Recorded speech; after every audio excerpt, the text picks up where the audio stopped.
Now let us study spring and spring forces. So if we just talk about a spring, we can simply state when no forces are applied on a spring, the spring is in its relaxed state. If we talk about the relaxed state of a spring, the length is called natural length. Say it is L naught. This is termed as natural length of a spring. Sometimes we define ideal spring. An ideal spring is the one which is considered to be massless. Just like an ideal pulley and an ideal string, where we consider these to be massless and frictionless, similarly an ideal spring is considered to be massless. The very first point about a string which you might be knowing, as well as you should always keep in mind, that a spring has a tendency to apply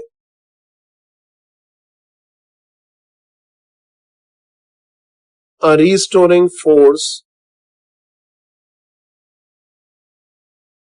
opposite to the deformation of a spring.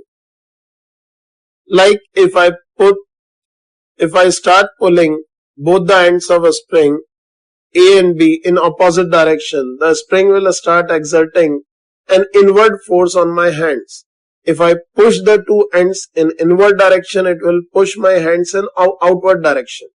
It has a tendency to restore its original shape, for which if it exerts a force, that force we term as restoring force. One more thing you must know, for an ideal spring, we can say restoring force which the spring applies is directly proportional to the deformation length. It is directly proportional to the deformation length. For an example, say we are having a spring like this, and a boy is standing over here. He just hold the spring and start pulling it in outward direction. Say initially the spring was in its natural length L naught, and say we consider he pulled the spring in outward direction by a distance x. So you can say the length of a spring will be elongated if the boy pulls it in outward direction. So the inward restoring force which the spring applies will be directly proportional to the deformation length. Say if the deformation length is x, we can say the restoring force applied by a spring on the hands of this boy will be directly proportional to x, or it can be written as kx. Here this k is a proportionality constant which we call force constant of a spring, or sometimes directly it can be written as a spring constant. Even if the boy pushes the spring in inward direction and say spring is compressed rather than elongated like this, so if he pushes the spring in inward direction and the spring is compressed, the boy pushes with a force F, then the spring will apply a restoring force in outward direction. So again, if it is deformed by a distance x, earlier x was the elongation in a spring, now say x is the compression in a spring, then also the restoring force is given by the same expression, that is kx. And always remember, this restoring force is not only acting on one point, it acts on both the points. Like here restoring force is acting away, so at this point also the point of a spring which is connected to the wall, restoring force is applied on wall in outward direction. Similarly here this point of a spring will pull the wall with a restoring force in inward direction. So always remember that restoring force is always exerted on both ends of a spring in opposite direction. and obviously it will be equal in magnitude as the spring is massless. So always remember that a spring applies a restoring force whenever it is deformed, and the direction of restoring force is always opposite to the deformation length, and its magnitude is directly proportional to the deformation length, which is written as kx, where k is the spring constant which depends basically on the stiffness of this spring. To understand the force of a spring, let us see an example. Here it is saying in the situation shown in figure, if acceleration of 15 kg mass at an instant is 2 meters per second square, we are required to find the acceleration of 10 kg mass at that instant. Here we can see, if on 15 kg mass directly a 60 Newton force is applied, obviously its acceleration should be F upon m, 60 by 15, that should be 4.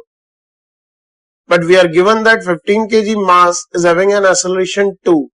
That means the spring is applying an opposite restoring force onto it. As we know, the spring exerts restoring force on both of its ends in opposite direction. Here it is clear that a spring is applying a force in inward direction, say it is kx. And for this 15 kg mass, we can write its equation of motion as 60 minus kx is equals to 15 into 2. As net force acting on it must be mass into acceleration. So we will directly get the value of kx as it is 60 minus 30, it is equals to 30 Newton. So the same force of 30 Newton, this kx, must be applied on this 10 kg block. For this 10 kg block, if it is having an acceleration a, we can simply write its equation of motion as kx is equals to 10a. So we'll get the value of acceleration as 30 by 10, that is 3 meters per second square, which is the answer to our problem. Mainly you are required to understand only one thing, that if a spring is deformed, it applies equal and opposite restoring force at both of its ends. Like in this situation, as we have analyzed, the 15 kg mass is accelerating with an acceleration less than the value if no spring were present. That means the spring is exerting an inward force. That means on the other block it must be exerting an inward force, due to which it would be accelerating. To understand the spring forces, let us take up another example.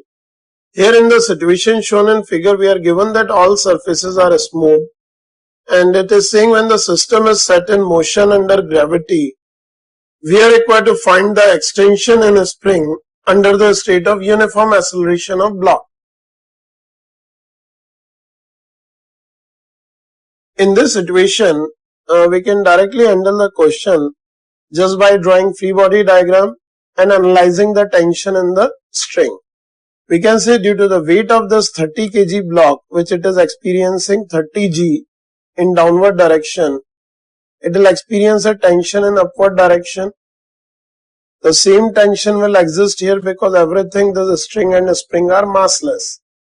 So we can say the spring is pulled by the tension in both the directions, and say if its elongation will be x, we can say if x is the extension in a spring, this implies tension in the string can be written as kx, because the spring is light and net sum of all forces acting on it has to be 0.